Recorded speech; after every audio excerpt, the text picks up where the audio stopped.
Ramp walk Remo அரசியல பேஷனாகவும் அரசியல்வாதிகளே ஃபேஷனாகவும் சுத்திட்டு இருக்க நம்மளுடைய துண்டுபிடி வீரன். என்னமா கீழே சத்தம் பேசிக்கிட்டு இருக்கேன் மாமா. இப்படி எல்லாம் கேட்டா பயந்துருமா? கொஞ்சம் ஓவரா தான் போய்கிட்டு இருக்கோமோ. போவோம், என்ன பண்ணிடுவானுங்க.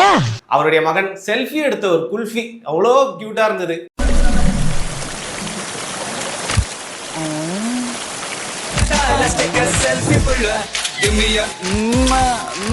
செல்ஃபி எடுத்த ஒரு குல்ஃபி. எனக்கு தெரிந்த ஒரு குல்ஃபி இருக்காரு தெரியுமா? யார் அது? ஒருவேளை ஐயாச்சாமியா இருக்குமோ? அவனேதான். ஆட நம்ம ஐயாச்சாமி யாரு? பெரிய கற்பன். ஐயோ என்னவா இருக்கும்? எனக்கு என்னடா தெரியும், கேளுடா. உடன் பிறப்பே கழுக உடன் பிறப்பே. அதுக்குள்ளேவா? Nice location. அருள் வேணும். Come on, let's go. Yeah. அல்ல ஆபாசத்தை வர திணிக்கிறீங்க. ஆபாசம் எதுவும் ஆபாச இல்ல. குல்ஃபியை திணிக்க பார்த்தீர்கள். அது நான் திணிக்கலங்க, அவர் திணிச்சாரு. அப்படி திணிச்சிட்டு அப்படின்னு அப்படி ஒரு ஓ எக்ஸ்பிரஷன் டென்ஷன் ஆகுது எனக்கு. ரைட்டு.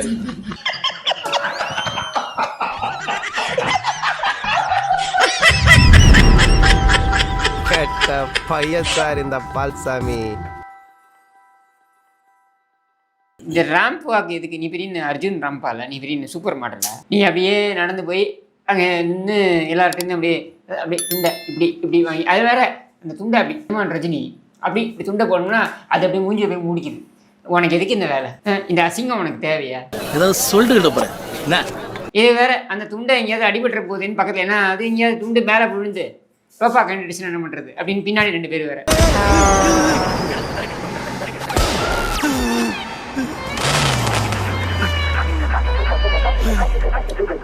அவனெல்லாம் பாஷன் என்னையும் பாரு அழையும் பாரு, என்னையும் பாரு அழையும் பாருன்னு போறியா? எதுக்கு போற நீ? அது ஒரு வார்த்தை நட வேற.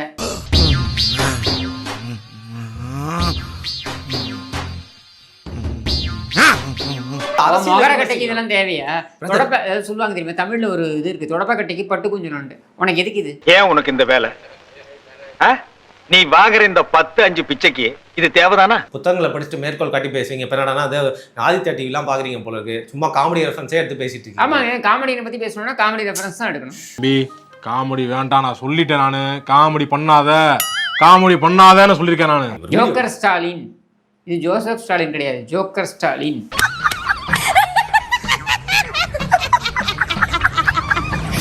தளபதிங்கிற பேரை இளைய தளபதினு வந்து சுட்டுக்கிட்டாரு.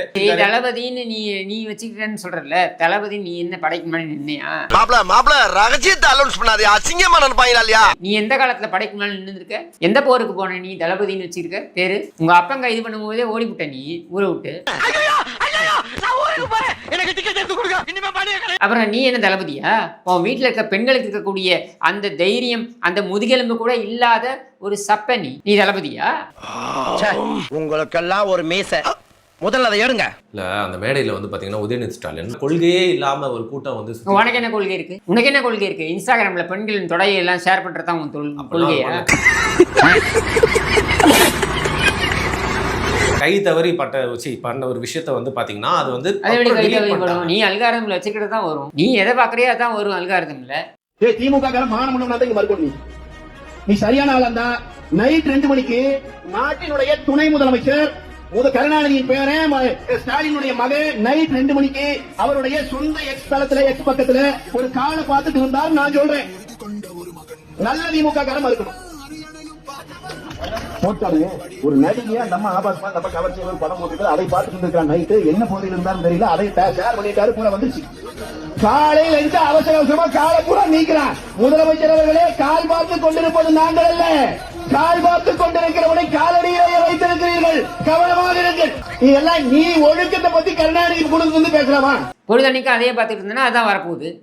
தொடை இடை இதெல்லாம் வரும். இதெல்லாம் திமுக காரணம் பூசு இல்லையே. திராவிட மாடல்னா என்னன்னு கேட்கிறவங்களுக்கு இதுதான் பதில். தன்னோட தந்தையை கூட தலைவர் தான் கூப்பிட்டாரு, ஆனா அத்தை கனிமொழி அப்படின்னு சொன்னாரு உதயநிதி. சோ அந்த ஒரு பாசம் இருக்கதான். பின்ன அவங்கள அத்தை அப்படின்னு சொல்லலாம், இவர் என்ன சொத்தை நான் சொல்ல முடியும்?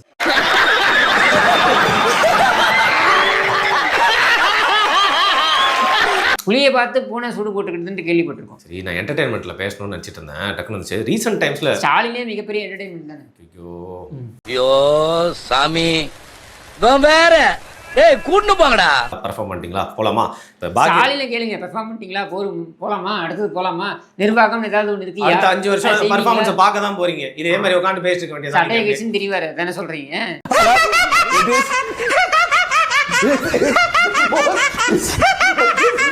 ஸ்டாலின் என்ன பெரிய பெரிய பொற்கால ஆட்சியை கொடுத்துட்டாரு. ஒரு மண்ணாங்கட்டியும் கிடையாது. நீ ரேம்ப் வாக்கு நடந்தாலும் சரி, தலைகீழ நடந்தாலும், பஞ்சி ஜம்பிங் பண்ணாலும் சரி, நீ தலைகீழ நடந்தாலும் சரி, சரியா, இல்லை உதவாக்குற புள்ள இந்த உதவாநிதியை தோளில் தூக்கிட்டு நீ ஓடி வந்தாலும் சரி, எப்படி வந்தாலும் நீ ஜெயிக்கிறதுக்கு வாய்ப்பே கிடையாது. அதான் இல்லைங்கிறேன். நீ எதுக்கு அதெல்லாம் கனவுல எதுக்கு பதிலுக்கு சொல்லணுங்கிறேன். வாய்ப்பே இல்லை, வாய்ப்பே இல்லை. இப்ப காங்கிரஸ்ல ஒரு காலத்து 67 வரைக்கும் காங்கிரஸ் இப்ப வர முடியுதா? சொன்னா அப்புறம் கோச்சுக்கிறா, கூட்டணியில் இருக்கா, ஒருத்தர் 2 பேர் இருந்துட்டு உயிரை வாங்கிட்டு இருப்பாங்க. சார் என்ன சார் சொல்றோம்? ஓசில சாப்பிடறதுக்கு சாக்கடையில வந்து சாவலான்னு சொல்றான். ஒருத்தர் 2 பேர் இருந்துட்டு உயிரை வாங்கிட்டு இருப்பாங்க. இருந்து போறா, இவருக்கு நம்ம வேணாம்னு சொல்லல, தலைவர் இஷ்டம். நோ கமெண்ட், சிம்பிளி வேர். ஏதோ சேர்த்துக்கிட்டு வச்சுக்கிட்டு இருக்கேன்.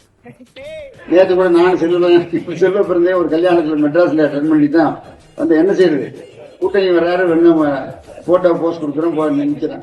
இப்ப அவன் மேல இருந்து என் மேல செருப்பு தெரியாம போட்டான்னு நினைக்கிறியா? ஆமா, தெரிஞ்சுதான்டா போட்டான். இவன் என் தலையில சாணியை கரைச்சி ஊத்தி விளக்கமாத்தாலே அடிச்சான். இவனை விட்டு நகர மாட்டேனே. இந்த இடத்தை விட்டு போனேன்னு வச்சுக்க, சோத்துக்கு. இங்க ஒருத்தர் இருக்காரு தமிழ்நாட்டுல, அவருக்கு குடியரசுனா என்னன்னு தெரியாது. ஜனவரி மாதம் 25 குடியரசு நாளில் கவர்னர் திட்டம்.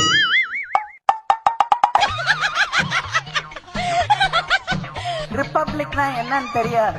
அதே போல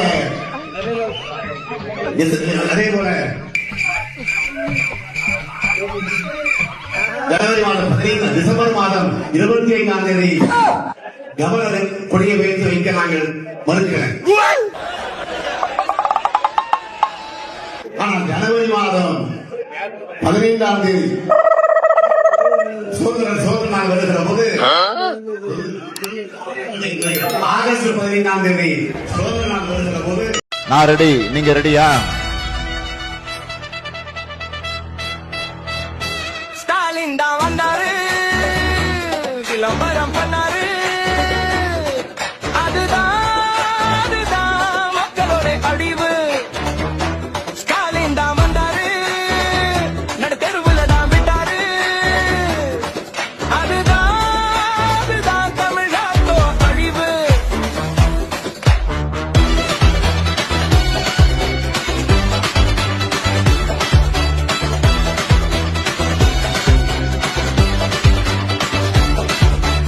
இருட்டா கிடக்கும் வீட்டுக்குள்ள இப்போ கரண்ட் பில்லு எகிருத்தம்மா.